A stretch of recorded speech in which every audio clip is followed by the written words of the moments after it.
ایک کمنٹ میں ایک شیعہ نے اعتراض کیا، قاری صاحب کہہ رہے تھے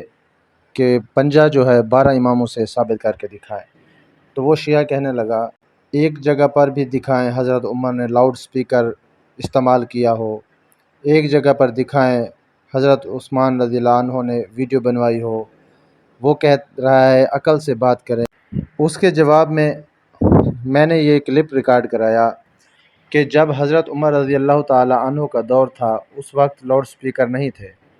اس وقت ویڈیوز بنانے والے کوئی آلات موجود نہ تھے، اور اگر ہوتے بھی صحیح، اگر ان کا جواز کہیں سے ملتا تو وہ بنواتے، اگر جواز نہ ملتا تو وہ کبھی نہ بنواتے۔ مگر پنجے کا نشان قاری صاحب نے کہا کہ ان 12 اماموں سے ثابت کرو۔ مان لیا کہ مولا علی کے دور میں غازی عباس شہید نہیں ہوئے،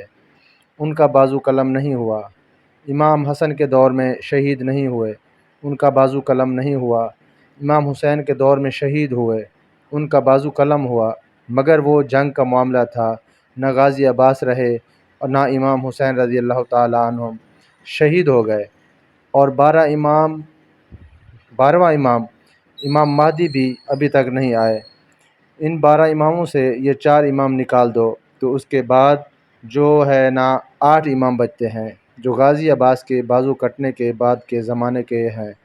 جن میں امام حسین رضی اللہ تعالی عنہ کے بیٹے امام زین العابدین بھی موجود رہے، امام باقر بھی موجود رہے، امام جعفر صادق بھی موجود رہے، امام علی رضا بھی موجود رہے، امام علی نقی بھی موجود رہے، امام علی تقی بھی موجود رہے، امام موسیٰ کاظم بھی موجود رہے، یعنی کہ ٹوٹل 8 امام موجود رہے۔ ان سے ثابت کر دو کسی ایک امام نے اپنے گھر پر پنجے کا نشان لگایا ہو۔ تو قاری صاحب نے اس لیے چیلنج کیا کہ باقی ان 8 سے ہی ثابت کر دو، چلو 12 میں سے 4 چلے گئے، باقی 8 تو بچتے ہیں، ان اماموں سے ثابت کر دو، پھر ان کی اولادیں جو دنیا میں پھیلی ان سے ثابت کر دو کسی نے اپنے گھر پر پنجے کا نشان لگایا ہو۔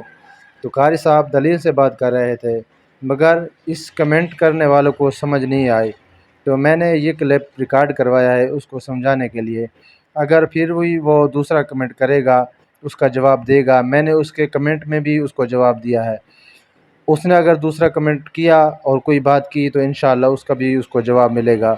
قاری صاحب ہمیشہ سلامت رہیں، اللہ آپ کو سلامت رکھے، خوش رکھے، آباد رکھے۔